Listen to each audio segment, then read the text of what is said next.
제목이 오늘 본문하고 딱 와닿질 않죠. 오늘 말씀 잘 듣다 보면은 왜 설교 제목이 오병이어 기적 본문에서 이런 제목이 나왔나를 이제 아마 이해하시게 되실 것입니다. 지난주와 동일한 본문을 오늘 설교되는 이유는 늘 우리가 얘기해왔지만은 성경은 늘 보면은 어떤 스토리가 이중적 구조를 가지고 있습니다. 표면과 심층. 특별히 구약 성경에 나오는 스토리에는 그런 얘기들이 굉장히 많이 있습니다. 물론 설교 가운데는 시간 관계상 모든 걸 다 다루진 않지만은 오병이어 기적의 의미는 중요하기 때문에 지난주에 했던 거는 표층적 의미였습니다.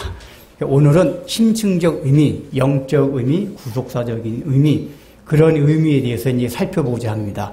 그런데 중요한 건 뭐냐면은 성경이 참 신기한 거는 사실 성경은 창세기 읽어도 창세기 요한계시록 얘기가 나오고 요한계시록에서 로마서 얘기가 나오고 로마서에서 신명기 얘기가 나오고 다 서로 통해 있어요. 너무 신기해요. 제 성경을 깊이 연구하면 할수록 성경은 정말 인간이 쓴 책이 아니라 하나님이 쓴 책이다. 이런 걸 아주 점점점 더 깊이 느껴지는데 그것뿐만 아니라 이렇게 표층적 구조에 나타나는 의미와 심층적 구조에 나타나는 의미도 나중에 보면 딱 그게 통해요. 따로따로 떨어져 있는 의미가 아니라 통하는 의미가 된다. 여러분 이제 이걸 알고 오늘 본문을 이제 들어가고자 합니다. 자, 지난주 했던 거는 떡이 실제 물리적 떡이라는 것을 전제로 하고 우리가 본문을 살펴봤습니다. 그래서 물리적인 떡, 물리적인 물고기를 하나님께서 예수님께서 기적을 베풀어 주셔서 그들 배부르게 먹고 난 다음에 그리고 난 뒤에 남은 조각들을 걷어들이는 이것을 통해서 우리가 어떤 의미를 살펴봤죠? 굉장히 중요한 겁니다. 우리의 신앙생활 가운데 늘 회의와 갈등이 일어나는 중요한 원인 중에 하나가 분명히 성경에 나타난 기적과 하나님의 능력을 믿음에도 불구하고 실제 우리의 삶의 현실과 현장 가운데서는 그런 일들이 안 일어난다 그 얘기예요. 믿어요. 여러분이나 저나. 근데 안 일어나요. 그래서 그 갈등이 있는데 오병이어 기적 지난번에 본문 가운데 그것을 극복할 수 있는 길이 있었다 그 얘기예요. 즉 예수님께서는 우리의 처음에 한두 번 또 우리의 삶 가운데 우리의 현실적인 문제를 하나님의 능력으로 기도의 능력으로 해결해 주신 경우가 있어요. 근데 여기에 초점을 갖지 말라. 왜냐? 나는 늘 너희들에게 현실적인 문제를 해결해 주러 오신 분이 아니다. 신앙은 그런 게 아니다. 하는 게 오병이어 기적에 나타나 있었단 말이에요. 뭘 하라고요? 예수님께서 이 땅에 내는 생명의 떡. 야, 내가 이걸 베풀어줬지. 현실적으로 문제가 해결됐지. 내가 누구인지를 알아?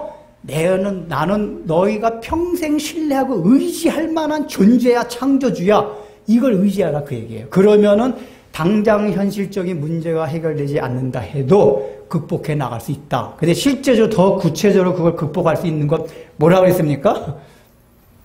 12빈 조각을 거두는 거. 그게 지난 시간에 했던 건 뭐였죠? 이 일을 다투는 자 마라 모든 일에 절제하는 것이 그 방법이라고 그랬어요. 절제가 뭐라고 그랬습니까? 이 풍요로운 시대 속의 절제란 거는 눈에 보이는 여기에 우리의 시선이 머무르는 것이 아니라 예수님께서 날 위하여 구원하여 주신 그 속량의 은혜, 구원의 은혜, 내가 하나님의 자녀가 되었다는 것, 내가 원래 세상의 저 죄악 가운데서 살다가 애굽의 노예로 있었는데 그 애국 가운데 죄악 가운데 저 세상의 더러운 모든 사람들이 그렇게 살고 있는 가운데 구원을 받았다. 이걸 자꾸만 묵상하는 거, 그걸 되씹어 먹는 거, 이게 절제라고 그랬어요. 두 번째 절제의 덕목은 뭐라 그랬죠? 하나님의 나라.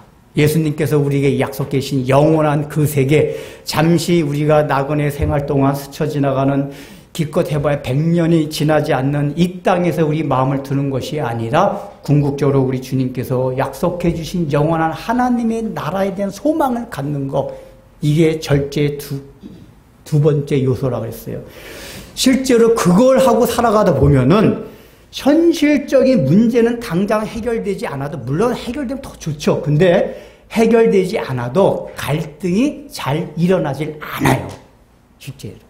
그래서 또 다른 풍요가 생긴다 그 얘기예요. 근데 우리가 그리스도의 그 내가 구원받았다는 정체성, 하나님의 나라가 되었기 때문에 하나님의 그 나라의 소망을 주셨다는 거, 이 두 가지가 우리의 삶에 늘 의식 속에서 완전히 지배하지 않으면은 현실적인 문제가 해결 안 되면요 고통스러워요. 고통스럽다고요.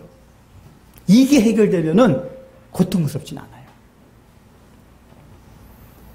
여러분이 극복하는 그 방법에 대해서 했습니다. 오늘은 물리적인 떡이 아니라 심층적 그 떡이 뭐냐 하면 지난 시간에 잠깐 다뤘어요. 떡은 뭐죠? 사실은 뭘 말씀한다 그랬죠? 예수님을 말씀하기도 하고 하나님께서 우리에게 값없이 주신 은혜, 그게 떡이에요. 왜냐하면 떡이라는 건 구약부터 신약에 이르기까지 그렇게 예수님이야 생명, 하나님이 주신 은혜, 이걸 상징하는 거 많이 쓰였어요. 우리가 잘 아는 만나, 또 구약 성경에서 지성소에서 제사장들이 하나님께 제사를 드릴 때 떡을 그 상에다 차려놓은 진설병, 모두가 예수 그리스도와 은혜를 상징해요. 그래서 떡이라는 것 자체가 예수 그리스도가 우리에게 주신 은혜, 그 생명, 예수님, 이게 떡이구나. 이제 이 의미에서 오늘 이제 살펴보고자 합니다. 자, 이게 이걸 들어가기 전에 우리가 본문에서 보통 간과하고 있는 것이 있어요. 원래 오병이어 기적을 예수님께서 베푸실 때 재료가 뭐였었죠? 물고기 2마리와 떡 5개예요. 근데 지금 예수님께서 남은 조각으로 한 건 물고기가 있습니까? 없습니까? 없어요. 떡만 남았어요. 원래 오병이어 처음에 할 땐 물고기 2마리, 떡 5개가 재료였었어요. 근데 남은 거는 물고기는 없고 떡만 있어요. 우리 이제 그걸 그냥 간과하고 넘어가는데 사실은 예수님께서 이 기적을 베푸실 때 그런 식으로 한 의도가 있었다는 얘기예요. 왜냐, 그 의도를 영적인 의미를 설명해 주기 위해서 그게 합당했다 그 얘기예요. 그러니까 아까 떡은 뭐라 그랬죠? 예수님 생명, 은혜를 간직하는 거기 때문에 그 은혜라는 건 계속 이제 남고 보존되고 유지된다. 1차적으로. 이걸 보여주시기 위해서 떡은 남게 했어요. 그 물고기는 뭐냐? 물고기는 오병이어 기적에서 그저 오병이어 기적이 일으키는 배부르게만 하는 그 재료로만 쓰임받고 끝난 거예요, 물고기는. 그래서 남는 재료가 없다 그 얘기예요. 이 얘기는 뭡니까? 물고기는 없어요. 떡은 남았어요. 이게 뭐냐? 너희가 물고기는 배부름을 얻기 위한 기적은 기적이면 재료로만 사용됐다. 근데 그거는 한 번으로 끝난다 그 얘기예요. 물고기가 남는 건 없다는 얘기는 우리가 예수 그리스도의 하나님의 능력으로 현실적인 문제를 해결할 때 분명히 있어요. 우리가 살아가다 보면은. 근데 그런 건 늘 이례적으로 끝나요. 그거 끝나면 없어져요. 그걸 예수님께서 만나를 통해서 말씀해 주셨잖아요. 너희 조상들은 40년간 광야에서 만나를 먹었거니와. 자, 만나는 하나님의 은혜입니까? 은혜가 아닙니까? 하나님께서 주시는 값없는 은혜예요. 근데 그 은혜가 육신에 필요한 은혜였었어요. 그 은혜. 기적은 기적이고 은혜인데 육신에 필요한 은혜였어요. 근데 예수님이 뭐라고 말씀하셨죠? 만나를 먹었어도 죽었거니와. 그걸로 끝난다 그 얘기예요. 하나님의 은혜고 값없이 준 하나님의 능력이긴 하지만은 그 만나 자체 물리적인 떡만 머무르면은 그냥 결국은 죽어요. 원래 우리 먹으면 안 죽는 거잖아요. 근데 만날 먹어도 결국은 죽었어요. 예수님께서 말씀하시고자 하는 게 그거예요. 물고기로 상징되는 게 뭐냐? 여기서 남아있지 않은 거. 물고기는 그냥 너희들이 하나님의 능력으로 은혜를 주어가지고 너희 문제가 해결됐잖아? 근데 그걸로 끝이야. 여러분 이거 많이 느끼지 않으세요? 우리 실제로 우리가 살아가다 보면 우리가 기도를 통해서 정말 하나님께 간절히 부르짖는 것 모든 걸 통해서 현실적인 문제들이 해결될 때가 있어요. 병이 낫기도 하고 다 쓰러져 가던 사업이 일어나기도 하고 잘려 가던 직장에서 다시 잘리지 않게 되기도 하고 복잡한 인간관계가 정리되기도 하고 그때 우리는 하나님의 놀라운 능력을 찬양하고 감사를 드립니다. 근데 안병 걸렸다 또다시 병 걸려요. 그러면 우리의 마음이 감사와 그 능력에 대한 찬양이 나오는 게 아니라 또 고통스럽고 힘들어져요. 즉 현실적인 문제를 예수님의 능력을 통해서 은혜를 통해서 해결받는 건 그때로 끝나는 거예요. 일회성이에요. 그게 물고기가 그걸 상징한단 말이에요. 물고기는 오병이어 기적에서 배부르게 하는 그 재료로 끝난 거예요. 계속해서 남아있는 건 뭐냐? 떡이다 그 얘기예요. 떡은 배부르게 하는 데도 있었는데 남아요. 남아서 유지되고 보존되어 갑니다. 이건 뭐냐? 떡이라는 게 뭐라고 했습니까? 지금 2차적으로 심층적으로는 하나님의 은혜, 예수 그리스도를 말이에요. 즉 하나님의 은혜라는 건 너희가 하나님의 능력이 현실적인 문제를 해결되는 건 그때 그냥 그걸로 끝나는 거지만 이 은혜와 생명이라는 거는 지속되고 보존되고 유지된다. 이걸 지금 예수님께 가르쳐 주시는 거예요. 그런데 그 유지되고 보존되고 하는 게 특이해요. 지금 떡이 어떤 형태로 이게 땅에 떨어졌습니까? 지금 떡이 남긴 남았는데 어떤 형태로 남았죠? 일단 조각의 형태. 그리고 땅에 떨어졌어요. 여러분, 땅에 떨어졌고 조각이다. 여기서 느껴지는 이미지가 뭐죠? 굉장히 하찮고 별 볼 일 없고 가치 없게 느껴져요. 예를 들자면 빵이 남았어도 원래부터 온전한 빵이 있잖아요. 그러면은 사람들의 마음 가운데 그걸 확 버렸을까요? 안 버렸을까요?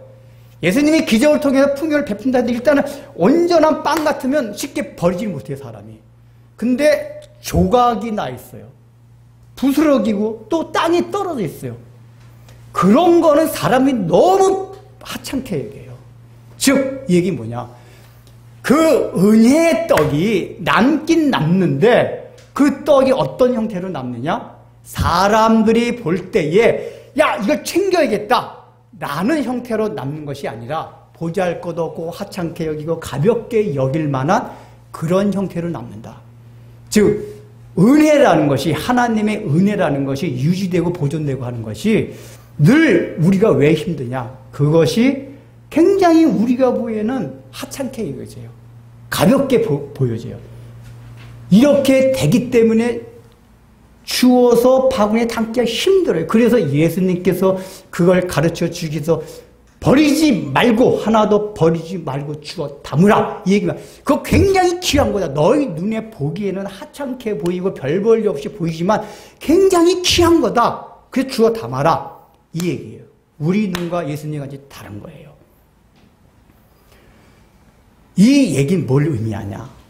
이 조각난 땅에 떨어진 그 조각이 되어서 주사고 했다는, 여기에 이제 두 가지 관점이 있어요. 첫 번째 뭐냐? 처음에 우리 예수님께서 떡을 딱 떼서 탁 빵을 배부르게 하셨어요. 이 얘기는 뭐냐? 하나님께서, 이게 떡도 하나님의 은혜란 말이에요. 우리에게 하나님의 은혜를 주실 때 온전한 빵과 같이 우리가 보기에도 막 먹고 싶고 갖고 싶고 소유하고 싶은, 그래서 버리지 않고 싶은 마음이 들게끔 하는 형태로 나타난다. 그 얘기예요. 처음의 은혜가. 우리가 처음 예수 믿을 때를 한번 생각해 보십시오. 우리가 구원의 감격, 첫사랑, 이런 용어로 표현합니다. 우리가 구원받았을 때 얼마나 감사했습니까? 야, 내가 예수 믿게 되었다니. 내가 이런 진리를 깨닫게 되었다니. 내가 이 세상을 살아가면서 저 죄악된 사람들과 살지 아니하고 이렇게 나는 구별된 하나님의 백성이 되었다니. 여기 된 감격과 기쁨들이 있어요. 이게 영적으로는 오병이어서 예수님께서 베푸신 그 빵을 먹고 누리는 풍요예요. 그런데 우리가 다 경험했어요. 이렇게 신앙생활을 하는데, 신앙생활 하다 보면은 늘 궁핍해져요. 하나님의 은혜라는 게 그렇게 계속 크게 와닿질 않아요. 왜 그렇죠? 그 다음서부터는 하나님의 은혜라는 게 조각난, 땅에 떨어진 그런 형태로 온단 말이에요. 여러분 그거 잘 경험하지 않았어요? 처음에 예수 믿을 때 기쁨과 감격이 있었지만 신앙생활 하다 보면은 그 은혜라는 게 너무 작게 초라하게 보잘것없이 보여요. 우리가 보이는 하나님의 은혜는 왕창 한껏 꽉 줘야 되는데, 왜냐? 그 다음서부터는 우리 하나님께서 우리에게 주신 은혜라는 게 세미한 음성 가운데, 일상의 소소한 가운데, 작게 들려지는 음성 가운데 이런 식으로 은혜를 주신단 말이에요. 그러니까 이런 걸 우리가 놓치기가 쉬워요. 그래서 예수님께서 은혜라는 거는 처음에는 온전하게 크게 너희들에게 다가갔을지라도 그 이후부터는 땅에 떨어진 조각처럼 작게 하찮게 별 볼 일 없이 너희 곁에 늘 있다. 그래서 주어 담아야만 한다 그 얘기예요. 이걸 가르쳐 주는 거예요. 두 번째 관점은 뭐냐? 지금 첫 번째는 빵이 온전한 빵이에요. 두 번째는 지금 땅에 떨어진 조각난 빵이에요. 이게 뭐냐? 이 첫 번째 떨어진 빵은 배를 채워줬어요. 사람들하고 만족을 하겠어요. 그래서 그걸 갖고 싶은 욕구가 일어나는 거예요. 이건 뭘 의미하냐? 현실적으로 배고픔을 면하게 해준, 배고픔을 해결해준 빵이에요. 첫 번째 온전한 빵은. 그거는 굉장히 크게 보여요. 근데 두 번째 땅에 떨어진 조각난 빵은 뭐냐? 하찮게 보인다 했잖아요.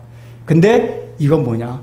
영적으로 하나님께서 우리에게 주시는 영적인 은혜들은 눈에 안 보여요. 하찮게 보여요.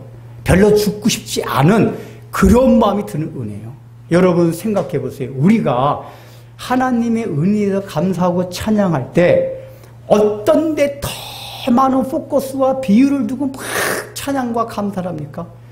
여러분 이제 우리 교회는 간증을 많이 하지 않지만 간증을 많이 하는 교회 간증 사람들의 간증을 들어보십시오. 어떤 간증이 많죠? 야, 나의 현실적인 삶 가운데서 어떤 문제가 해결되었을 때 그 하나님을 만나고 기쁨과 감격을 막 간증해요. 물론 어떤 거는 내가 그 죄악 세상 갈다가 저 애굽의 노예로 있었는데 어느 날 하나님이 나를 불러주셔서 세상 가운데 불러주셔서 거룩한 하나님의 자녀가 되었습니다 라는 간증을 하는 분들도 있지만 드물어요.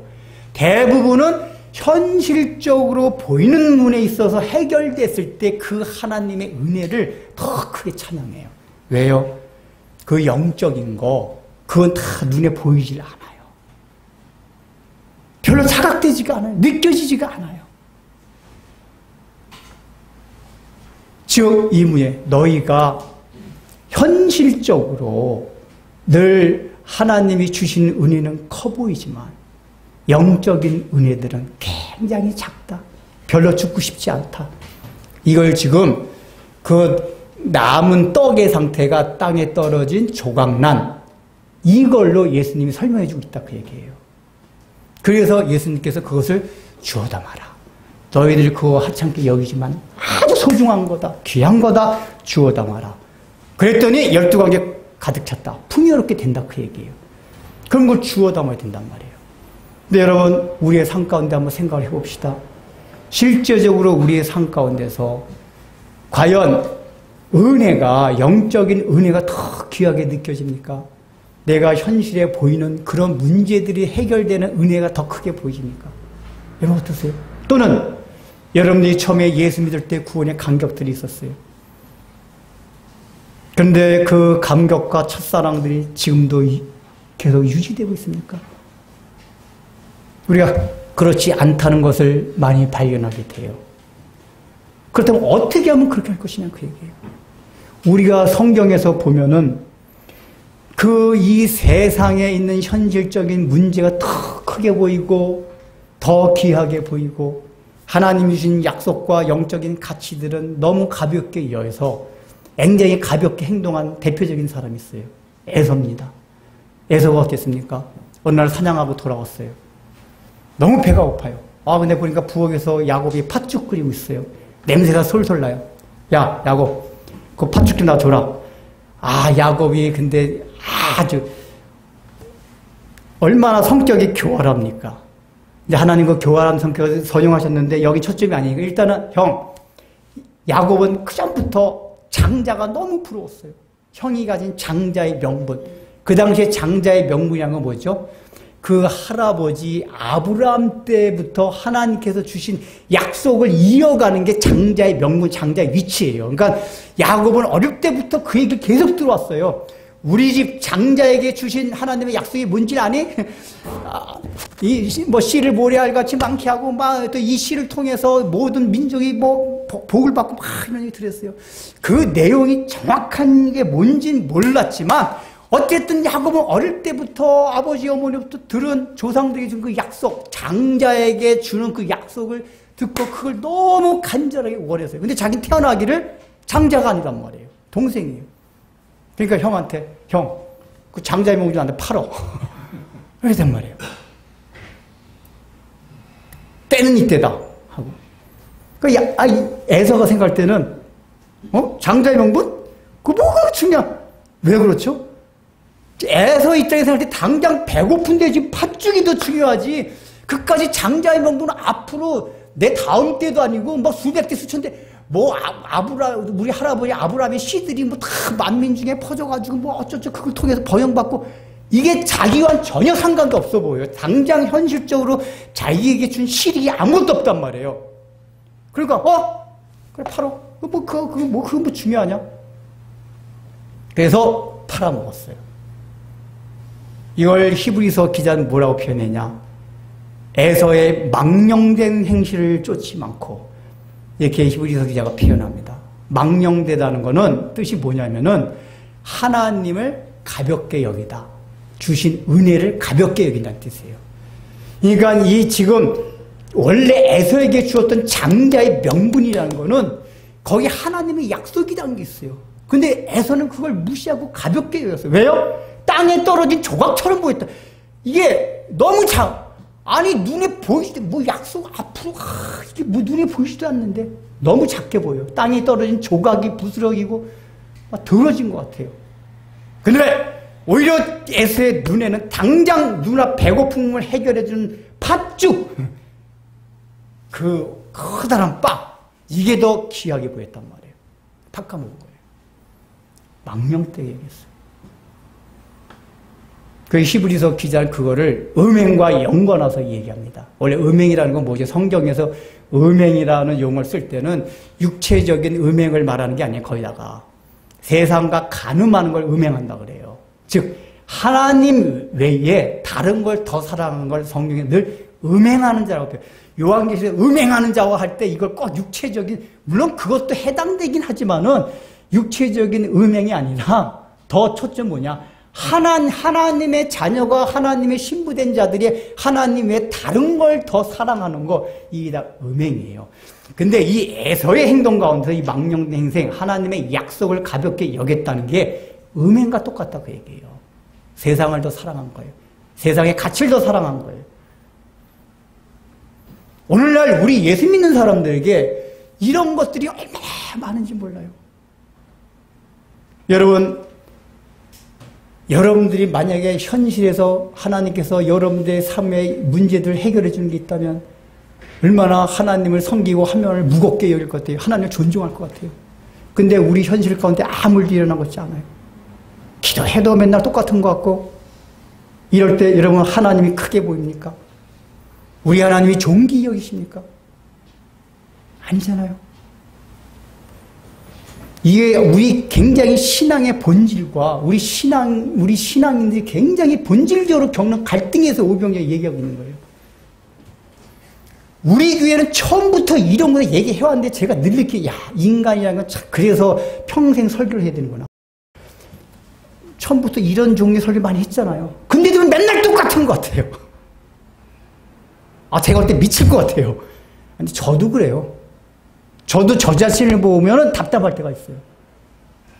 어찌하여 우리는 또 소리 지르네. 어찌하여 우리는 보이지 않는 장자의 명분을 무겁고 존귀 여기지 않고 현실의 눈에 보이는 그거를 이렇게 중히 여길까?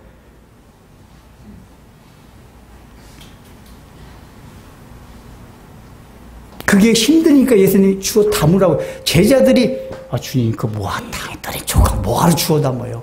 우리 인간적으로는 그렇게 느꼈어요. 그러나 예수님이 가르쳐준 게 뭐예요? 그 존귀한 거다. 귀한 거다. 소중한 거다. 그걸 가르쳐주는 거예요. 그거 주워 담아야 돼요. 오늘날 우리가 살아간 이 세상은 제가 이게 지난 시간 메시아에 연결된다 그랬잖아요. 너무 풍요로운 시대예요. 이 풍요로운 시대가 보니까 오감을 즐기고 우리의 눈과 귀와 마음과 모든 것 둘 때가 너무너무 많아요.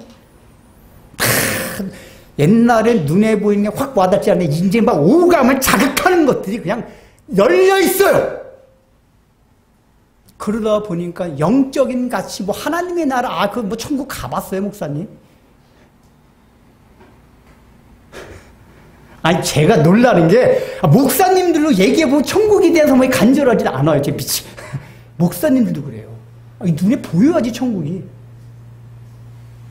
또 그런 얘기하면 에이 목사님은 그래. 에이 이 목사님 그거 너무 천국 강조하면은 그 현세 도피적이 되고 이래요. 그런 분들은 탐욕적이에요.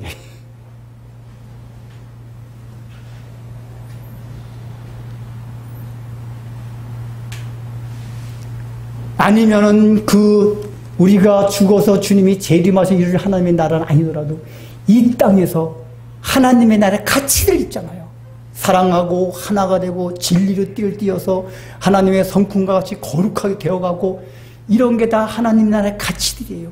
근데 여러분 그런 게 과연 내가 그것 때문에 고군분투하고 우리가 현실적인 육신의 문제는 해결하고 고군분투하면서 그런 하나님의 나라의 가치를 이루기 위해서 내가 거룩하고 예수님의 성품을 닮아가고 온전히 사랑하고 하나가 되고 이런 일에 있어서는 관심도 안 가져요. 뭐 되면 되고 말면 말고 현실적인 문제는 어떻게 되겠다고 생각하면서 그런 문제에 대해서는 우리가 뭐 되면 말 말고 이러지 않냐 그 얘기예요. 왜요? 그런 가치 거룩하게 되어가면 나한테 떡이 나와요. 예수님의 성품을 닮았다 떡이 나옵니까? 온전히 사랑으로 하나가 된다 뭐가 나옵니까? 여러분한테 개인적으로 오는 신lik들이 있어요. 실제는 있긴 있어요. 근데 당장 눈앞에 없어 보인단 말이에요. 그런데 관심을 안 가져요. 오래지 먹고 마시고 나 중심적으로 살아가는 이 세계의 풍덕 가운데 우리 휩쓸려서 살아간다 그 얘기예요. 남은 조각떡은 아예 가치도 없이 여겨져요.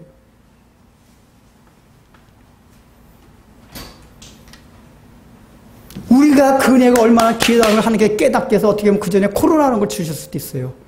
코로나 시기 때 우리 그리스도인들 알게 된 게 그게요. 야, 우리가 이 자유민주 체제에서 자유롭게 교회 예배당에 와서 예배를 드릴 수 있는 얼마나 감사하고 큰 은혜인가.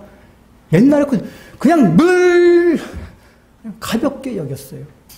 근데 코로나로 인해서 모이지 못하니까 그때 진정으로 깨어있는 그리스도인은 예배가 너무 귀한 마음대로 예배당 가서 찬양하고 설교 듣고 서로 교제를 나눴던 게 너무 귀한 은혜였구나.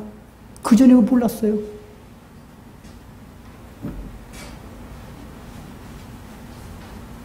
늘 있는 거니까. 우리가 교회 안의 측분도 그래요. 제가 이 설교를 준비하면서 저도 이렇게 회개한 게 있어요. 저 같은 경우는 내가 하나님의 자녀가 되었다는 거는 늘 의식하고 묵상하고 그래서 현실적으로 문제가 해결되지 않음에도 그 사실을 묵상함으로 극복해 나가는 그런 경향도 있어요. 근데 이 설교를 준비하다 하나님께 어떤 마음을 주시냐. 너 목사라는 게 얼마나 영광스러운 직분이냐. 제가 이제 말씀을 준비하고 있었잖아요, 어제. 이 말씀을 증거하는 게 얼마나 영광스러운 존귀한 일이라는 걸 알고 있느냐. 예, 알고 있죠. 너 머리로만 알고 있지 않냐. 주님, 맞습니다. 사실은 제가 그 전에 구정 때 우리 외사촌 동생 부부가 둘 다 의사인데, 하여간 이제 우리 집 와가지고 이제 만나게 됐는데, 얘기하는 도중에 그러더라고요. 그 외사촌 동생. 오빠, 우리 의사들이야, 뭐 사람 병, 육신의 병 고쳐주는 거지만, 목사님은 영혼의 병을 고쳐주는 분 아니야. 영혼을 돌보는 거 아니야. 하나님의 그 귀한 말씀을 증거하는 분 아니야. 그래서 자기 아들 목사 되면 좋겠대요. 근데 제가 뜨끔했어요. 정작 목사인 나는 이 목사라는 게 얼마나 영광스러운 직분이란 거에 대해서 머리만 알고 정서적으로 저기 하고 있었는데 그 외사촌 선생님, 오빠 목사님 얼마나 존귀한 일이야. 뜨끔했어요. 그 어제 말씀 준비하면 그 말이 더 와요. 야, 너 머리를 정서적으로 너 이거 설교하는 거 아무한테나 주는 게 아니에요. 아무한테 주는 은혜가 아니에요, 사실은. 근데 제가 솔직히 말하 이런 거 그냥 가볍게 그냥 목사니까 한다. 그러니까 그걸 해야겠어요. 하나님, 이 말씀을 증거하는 게 하나님께서 나에게 얼마나 큰 은혜인데 아무한테나 주는 게 아니에요. 이걸 내가 가볍게 해야겠습니다. 앞으로는 이 설교하고 이 영혼을 돌보는 게 얼마나 귀하다는 걸, 이 세상에 가장 존귀한 일이라는 것을 내 마음속에 정서상으로 회개하고 하겠습니다. 제가 회개했다는 거 지금 말씀드리면서, 그러니까 신자로서의 이 정체성을 생각하면서 그건 하찮게 여기지 않았는데, 목사라는 거 더 큰, 목사는 신자는 예수, 우리가 늘 그래, 하나님 예수를 믿게 하셨을 뿐만 아니라 목사로 불러주신 이 은혜, 막 이렇게 기도하거든요. 근데 목사뿐입니까? 장로, 권사, 집사, 교사? 예를 들자면 그거예요. 일단은 교회라는 게 하나님의 나라의 운동을 한 이 땅에서는 가장 전초적인 기관이기 때문에 교회를 얘기하는 거예요. 근데 여러분, 안수 집사 됐다고 직장에서 과장에서 부장 되는 거 더 좋아합니까? 가끔가다 그런 교회가 있긴 있어요. 근데 그런 교회는 또 분위기가 보면 그걸 명예직같이 생각해가지고 명예직, 이게 권리를 막 행사하는 이걸로 생각해서 그러는 경향이 있고, 정말 섬기는 차원에서, 봉사하는 차원에서, 야, 내가 하나님의 나라를 위하여 교회를 위하여 이렇게 섬기는 놀라운 영광 특권을 받았다 하고, 내가 과장에서 부장된 것보다 더 큰 영광과 기쁨을 생각한 적 있어요? 지난번에 우리 장로 임시했을 때 제가 참 기분 좋았던 거, 우리 최 장로님 집에 가보니까 장로 그 임직패라 그러나? 딱 앞에 나가 보내고 다 놔뒀더라고요. 목사 이거 더 크게 할 걸 그랬어요. 그 얘기 뭐냐면, 이 장로님 부부는 장로 권사가 되었다는 거를 하나님 앞에 영광스럽게 생각하는 거예요. 제 마음에서. 내가 주님 된 교회를 위해서 섬길 수 있는 이 놀라운 특권이, 이게 특권, 아무한테나 주는 게 아니에요. 영광스러운 거예요. 근데 여러분, 이걸 귀하게 입니까? 회사의 과장보다도 못해요. 무슨 과장이야, 대리보다도 못해. 응, 됐어? 우리가 얼마나 이 떨어진 조각 떡에 대해서 우습게 여긴지 몰라요. 그리고 시대가 살기 좋아진 만큼, 아까 말한 눈에 크게 보이는 떡이, 우리에서 현실 가운데서 우리에게 크게 보이는 떡이 얼마나 많은지 몰라요. 제가 몇 년 전에 김천에 있을 때 1월 1일 날 일부러 깍꿍이한테 교육시키려고 이제 기도원을 가는데, 뭐 기도한다기보다는 이제, 야, 기도원 가면 1월 1일부터 사람이 뭐 하나 바라고 이제 깍꿍이 엄마랑 이제 깍꿍이 갔는데, 오전 내내 돌아도 기도 연대가 없더라고요. 겨우겨우 오후에 하나 찾았는데, 그 기도원 원장님이 그래요. 이제 목사님, 아이고, 요즘 사람들이 1월 1일 기도원 안 와요. 다 놀러 다니지. 옛날에는, 옛날도 아니고 그전에는 1월 1일 탁 기도원 그 1년 한 해를 생각하면서 하나님 앞에 어떻게 살 것인가, 그런 걸 다짐하고 말씀 묵상하고 그런 식으로 보냈단 말이에요. 근데 오늘날에 먹고 마시고 노는 데만 온통 마음이 빠져가지고 관심도 없어요. 그런 거 가치적게 느껴져요. 그런 것들이. 이게 어쩔 수 없이 소리 지르 죄송합니다. 뭐가 안 좋아 소리 지르지 말라고 했는데도 자꾸만. 여러분, 남은 조각이 커 보여요. 늘 하나님의 은혜라는 건 남아있는 형태로 가치 없이 보이고 별로 없이 보인단 말이에요. 과연 우리가 그러고 있냐, 그 얘기예요.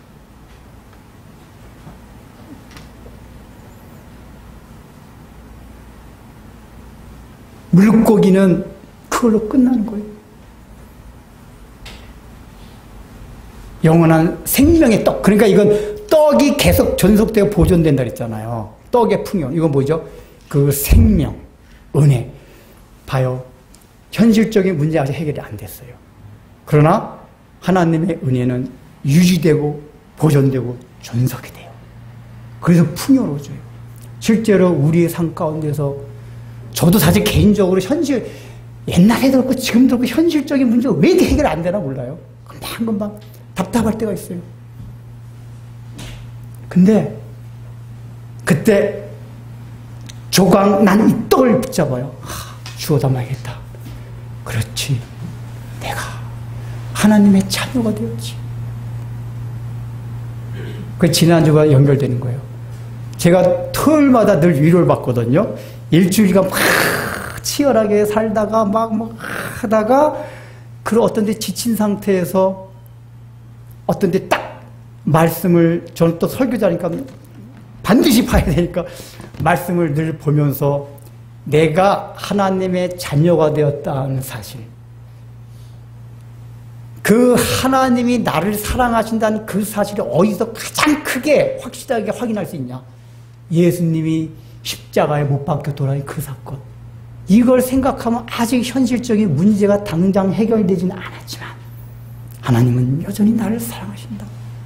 그 은혜가 있다면 이게 당장 해결되고, 어차피 이건 해결된다 해도 그걸로 끝인 문제인데, 내가 그 문제가 아니라 하나님의 자녀가 되었고, 그래서 영원한 하나님이 나를 소망, 그럼 다시 힘이 생겨요.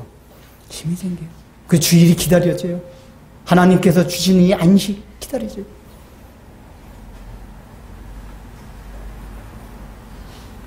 그래서 작게 보이던 하나님의 은혜니 십자가의 피니 속죄니 이거 다 사실 작게 보이는 것들이에요. 이게 뭐냐? 우리 육신의 문제가 아니잖아. 얘들아, 너 예수님의 피로 나 구원받았다. 이런 사실이 막 엄청 공부 1등 해야겠다 엄청 감사했지. 얘네들은 아마 공부 1등 하게 해주겠다 엄청 우와 막 감사가 넘칠 거예요. 막 엄청 떡이 크게 볼 거예요. 근데 얘들아, 너희들은 예수님의 피공로로 하나님의 자녀가 되었어. 얘들아, 이제 천국 갈 수 있게 되었어. 그거요? 글쎄 뭐 있으면 가는 거고 없으면 말고.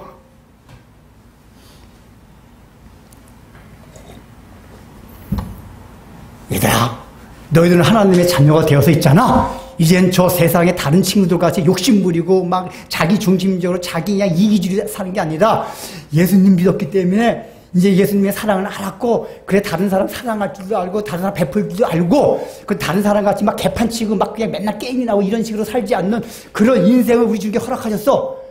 이거 생각하면서 하나님 어째 나에게 다른 친구과 다른 가치관, 다른 세계를 보여주셨습니까? 라고 감사하고 그 조각난 떡을 막 주워 담으세요. 우리 학생들 안 그래요. 그냥 눈에 보이는 거.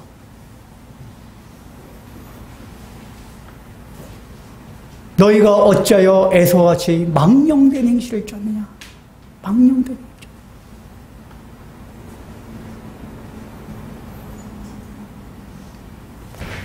그래서 여러분들이 이제 적용하면서 그걸 생각해 보시오. 나는 과연 세상의 가치보다 하나님께서 나에게 약속하신 영원한 하나님 나라의 가치, 그건 궁극적으로는 주님께서 재림하셔서 완성하실 하나님의 나라인가 동시에 이 땅을 살아가면서 우리가 구현해내야 될 하나님의 나라 가치들이에요. 거룩하게 되어가고 온전히 하나가 되고 자기를 버리고 다른 사람은 남같이 사랑하고, 아니 말이 이상하네. 남이 아니라 다른 사람을 자기와 같이 사랑하고, 이런 가치를 귀중히 여기면서 살아가냐고 얘기해요. 이게 실제적으로 우리의 삶이 거기에 초점을 맞추다 보면은, 제가 늘 하는 얘기잖아요. 관심이 어떻게 하면 주의 의를 이룰까? 어떻게 하면 주님과 같이 거룩하게 되어갈까? 어떻게 하면 주님과 같이 사랑하는 사람 되어갈까? 어떻게 하면 이렇게 하나님의 날 생각을 많이 하잖아요. 그러면 실제적으로 이 땅에서 일어나는 현실적인 어떤 문제들이 있다 해도 이 문제에 연연하지 않게 돼요. 그러니까 우리가 이 땅의 현실적인 문제에 연연하게 된다는 얘기, 이미 우리 마음 자체 가치를 여기에 두고 살았기 때문에 그런 거란 말이에요. 그렇게 살지 않으면 현실적인 문제가 당장 해결되지 않아도, 물론 우리가 인간이니까 뭐 엄청 크게 기분 좋고 그런 건 아니지만, 그런 가운데서도 우리 나름대로의 풍요를 느끼며 살아갈 수 있다고 얘기해요. 히브리서 기자는 그렇게 얘기해요. 요한복음에서는 그냥 풍요를 느끼지 못하는 것뿐이에요. 근데 히브리서 기자는 뭐라고 하냐. 에서와 같이 망령된 행실을 쫓는 자는 다시 회개하고 싶어도 회개할 기회를 못 얻거니와, 이렇게 얘기해요. 그러니까 어중간하게 은혜도 받고 하나님의 경험했던 사람들이 이런 작은 은혜, 보잘것없이 보이는 은혜를 늘 놓치고 광고하게 살아가면은 마음에 화인을 맞아요. 이게 회개할 길을 잃어버린다는 게 하나님이 딱 막아놓는다는 얘기가 아니라 자기 마음이 화인을 맞아서 나중에 회개 자체를 안 해요. 여기에 계속 빠지게 되면. 그나마 교회에서는 자꾸만 이 얘기를 하면 자극해야 되는데 오늘날도 교회에서 이런 얘기도 별로 하나요? 그냥 오늘날 온통 세상의 축복, 현실의 축복만 얘기하면 더더욱 그렇게 회개할 기는 없어져요. 우리는 제가 소리라도 가끔 치려 그렇게 살까? 소리라도 들려야지. 그렇게 해도 안 되는데.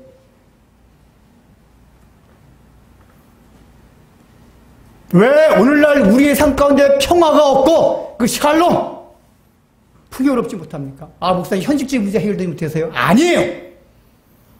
우리 주님께서 우리에게 약속한 건 현실적인 문제가 해결되고 안 되고와 상관없는 남은 조각, 떡 조각을 주워 버리지 않고 주어서 바구니에 채움으로 오는 풍요가 있다고 얘기해요.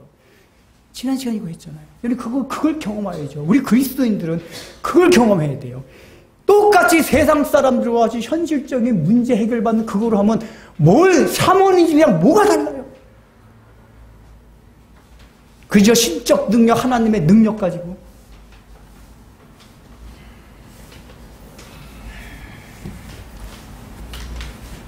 나는 얼마나 하나님이 주신 작은 또 은혜의 가치를 귀중하게 여기는가. 여러분 자리에서 점검해 보세요. 그리고 아까 말했던, 구체적으로 말했던 것 같이 교회에서는 목사로, 장로로, 권사로, 직분자로 또한 각자 삶의 영역에서 자기가 위치하고 있는 포지션이 다 있어요. 그때 그렇게 내가 하나님의 나라를 위하여 부르심을 받은 자로서 내가 어떻게 살아가냐, 그걸 정말 귀하게 여기는가. 늘 얘기하자. 직장이라는 게 1차적으로 물론 먹고 살기 위해서 직장도 가요.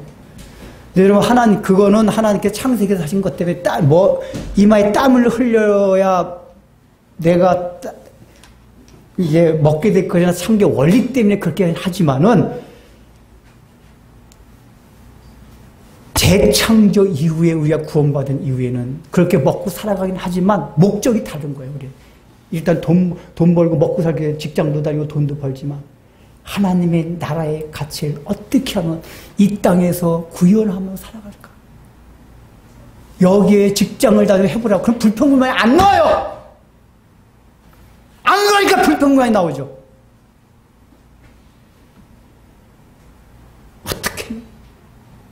나에게 왜 이런 가정을 주셨을까? 나에게 이런 부모를 주셨을까? 나에게 왜 이런 자녀를 주셨을까? 하나님 나라의 가치를 이루어가기 위해 초점을 맞추다 보면 주여, 나에게 이런 남편 주심을, 이런 아내 주심을, 이런 부모 주심을, 이런 자식 주심을 감사합니다. 직장에서 이런 동료 주심을 감사합니다. 왜냐? 내가 이거 통해서 더욱더 예수님의 성품을 닮아갈 수 있겠네요. 여러분, 우리의 목적과 초점이, 관심이 다 거기에 있다 보잖아요. 그러면 모든 환경과 상황을 그런 식으로 해석을 하게 돼요, 사람이. 근데 온통 현실적인 먹고 살고 즐긴 데만 관심 갖다 보니까 환경과 상황 어려워지면 맨날 불평, 불만. 우리의 삶들 지옥이에요. 우리가 예수 믿는다는 게 뭡니까? 그 은혜를 누리는 거 아니에요. 이제 좀 더 속으로 모일 때 그런 걸 나눠보십시오. 여러분들이 생각하는 하나님의 은혜보다도 더 귀하게 여기는 가치들이 무엇인지 보십시오. 그럼 마지막으로 그 작은 부석을 담기 위해서 어떻게 됩니까? 여기서 제자들은 예수님의 말씀에 순종을 한 거예요. 그죠? 순종을 해서 주워 담은 거예요. 그래서 이제 12강에, 요걸 얘기해. 12강에 꽉 찼잖아요. 이게 뭘 의미하죠?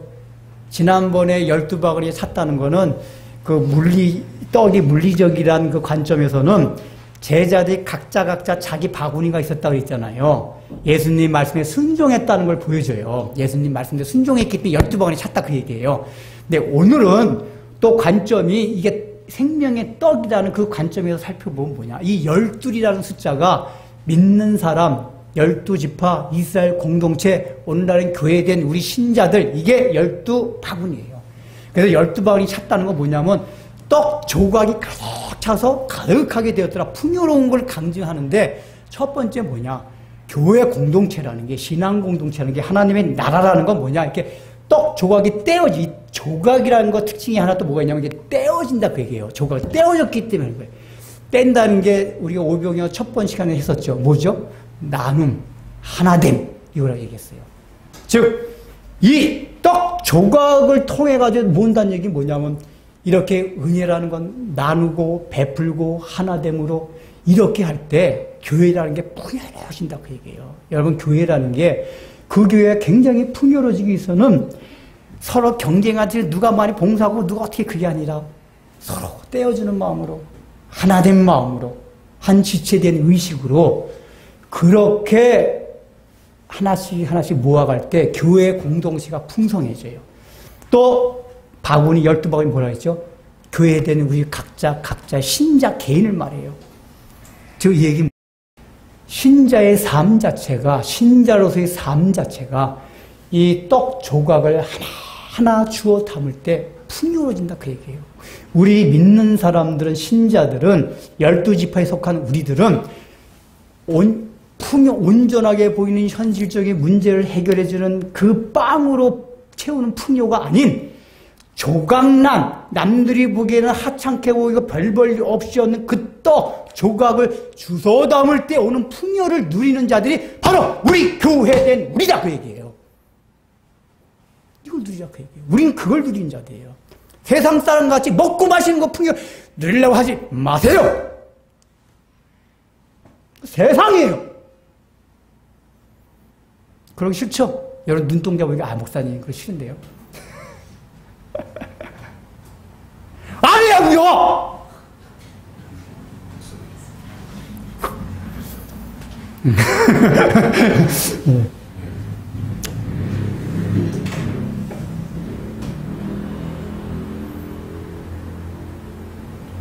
그러면 애서같이 하나님께 망령되다는 그 평가를 듣고 싶어요.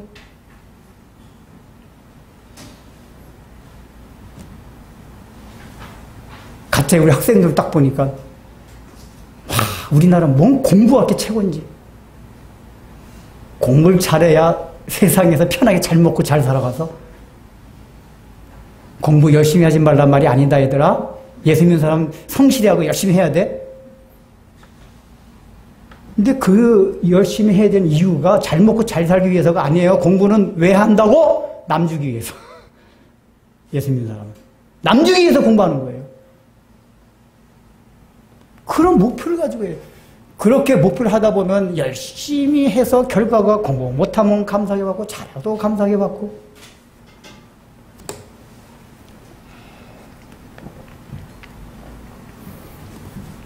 그래서 구체적으로 그러면 제자들이 순종했잖아요. 오늘날 우리 순종하는 게 구체적으로 뭐냐? 이걸 생각해 보세요.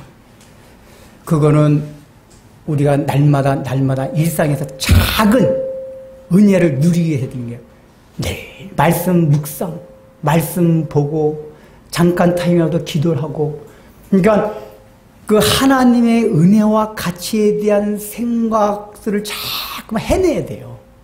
죽는다는 행위가 지금 우리식으로 말을 표현하자면 그런 걸 생각을 해야 돼요. 예수님의 그 구원, 십자가, 속죄, 하나님의 나라 이런 거 자꾸 생각을 해요. 그래서 말씀 묵상을 해보라 그 얘기예요. 근데 우리는 텔레비전을 볼 시간은 많이 있어도 말씀을 묵상할 시간 없어요. 이걸 묵상하고 되씹고 또 되씹고 그거 가지고 또 기도하고. 구체적으로 이런 것들이 우리 삶에서 주님께서 명령하신 떨어진 떡 조각을 하나도 버리지 말고, 지극히 작은 것 하나라도 버리지 말고 다 주워 담아라 그 얘기예요.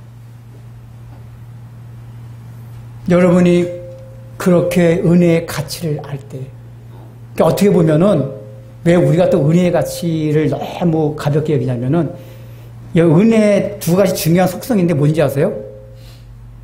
제일 첫 번째 청산이 뭔지 아세요? 공짜, 무료. 이게 은혜의 첫 번째 특성이에요. 두 번째, 풍요. 풍요를 공짜로 받았다고 얘기해요. 사람이 공짜로 받으면 그 귀한 걸 몰라요.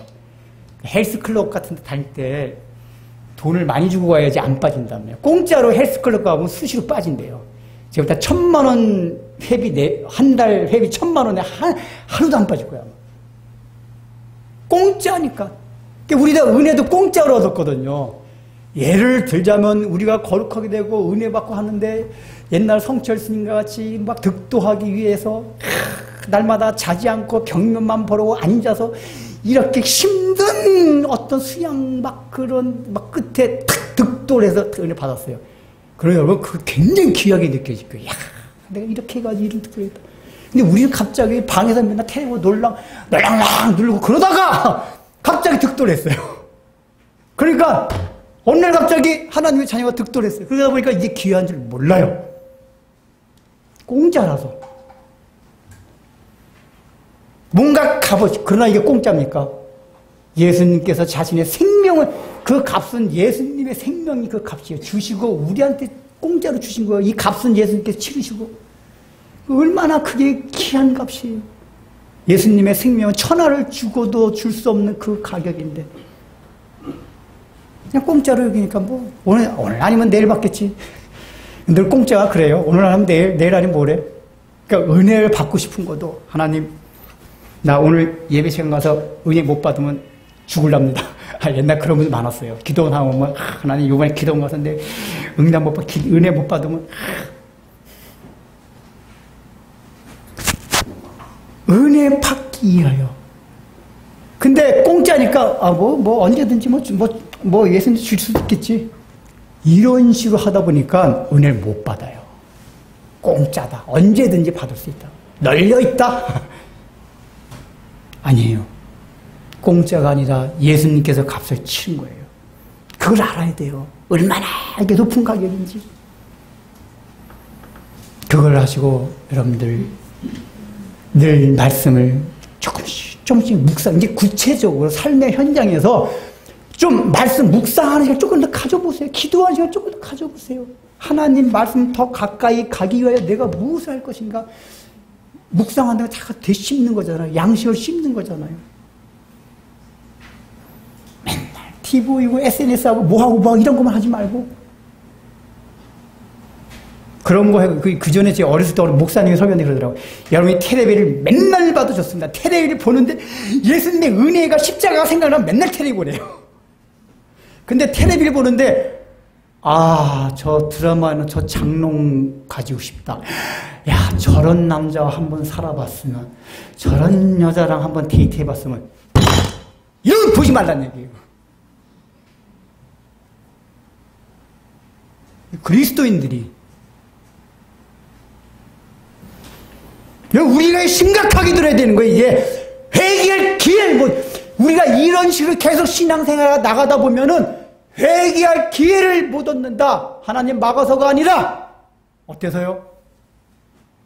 내 마음에 화인을 맞아요. 화인. 에서와 같이 된다는 얘기예요. 오늘 이 말씀을 생각하면서 하나님 에서와 같이 망령된 행실에서 벗어나 음행하는 자가 아니다. 하나님께서 나에게 약속하신 그게 당장 눈에 보이지 않아서 너무 작고 보잘것 없이 여겨진다 해도 주님 말씀하신 대로 순종하여 그 보잘것 없이 보이는 그 약속들을 하나하나 나의 삶의 바구니에 주워 담는 그 일들을 통해서 세상 사람들이 누지 못하는 완전히 결이 다른 그런 가득 찬 풍요를 누리게 하여 주옵소서 라는 축복이 여러분들 삶 가운데 충만하기를 주의 이름으로 축원합니다. 하나님의 은혜가 어디에 있는지 다시 한번 우리의 마음에 잘 생각하고 기억하며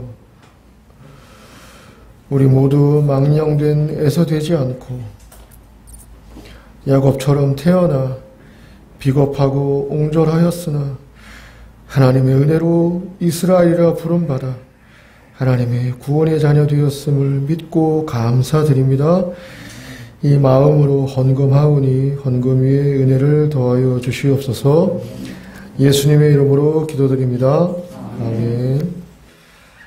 이제는 우리 주 예수 그리스도의 은혜와 하나님의 사랑하심과 성령의 말씀으로 깨닫는 은혜 허락하여 주심이 참 가치와 참 본질과 참 생명과 영원한 은혜 안에서 누리는 풍요를 우리가 잊지 않고 다시 마음에 간직하며 하나님의 은혜와 사랑을 내 삶의 자리에 잘 주어 담으며 하나님의 사랑과 은혜를 잊지 않기로 다시 마음에 다짐하고 머리 숙인 진리빛교회 성도님들의 신앙과 삶 위에 이제로부터 영원토록 함께 있을지어다.